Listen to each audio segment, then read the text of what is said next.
Is Donald Trump about to go down? It's Russell and Hunter. How you doing?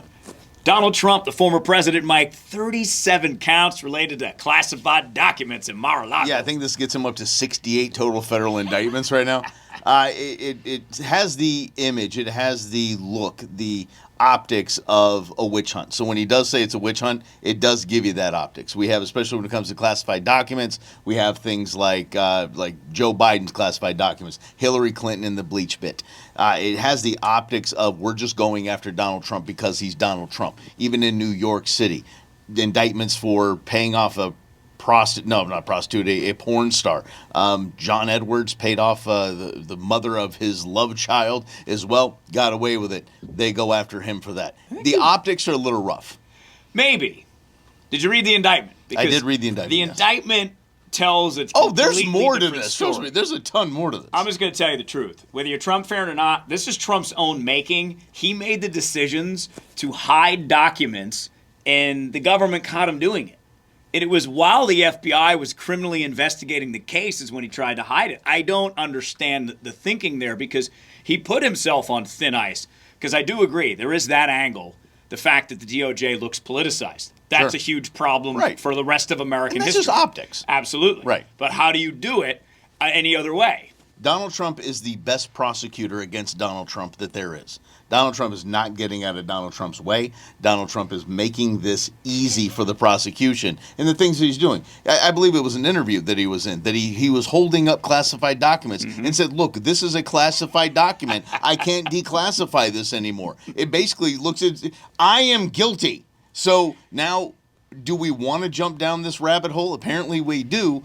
Going after past presidents now for their mishandling of documents, I think it's a slippery slope. Donald Trump is getting in his own way here, and he's making it real easy for them to put him away. Well, let's add to this, too, because James Comer, who is a representative that's in charge of the House Oversight Committee, which is looking for FBI documents about President Biden, he's saying that the FBI is investigating Biden for corruption. So we've got the Trump thing, we've got the Biden thing that's ongoing. Apparently everybody in the swamp is on the take somehow. Yeah, the best part of all of this is, and I think Rob will come with me on this, I think you're going to come with me on this as well, I don't care who it is, Republican, Democrat, Independent, Libertarian, Whig Party, don't care.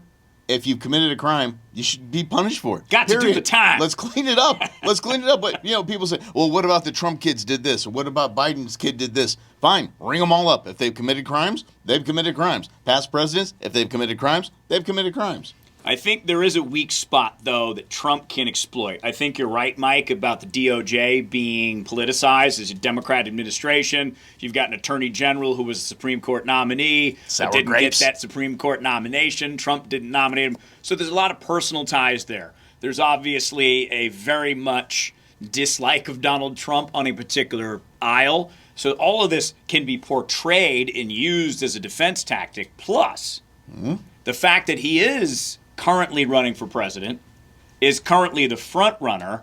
Can you legally put a presidential candidate on trial without it looking political? And then the third part is a lot of this testimony they got on Trump is from one of Trump's attorneys. They have this little carve out in attorney-client privilege.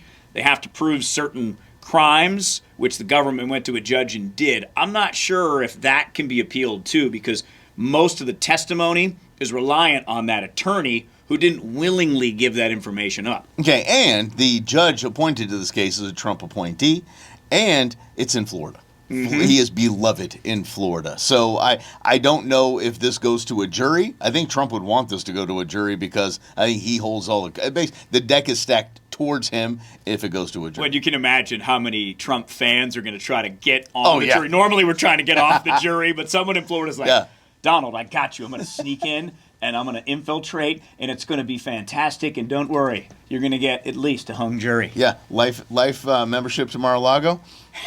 I'm in. Listen, if you're doing that, by the way, scrub your social media right now. Don't do that. Get it gone. Yeah. Yeah, don't do that, though. So we'll see. Donald Trump appears in court on Tuesday in Miami. His defense officially begins. This is unprecedented. It's going to be wild to watch. But here's the great news. That guy, Mike Russell, myself, Rob Hunter, will actually tell you the truth about the analysis throughout this entire presidential trial.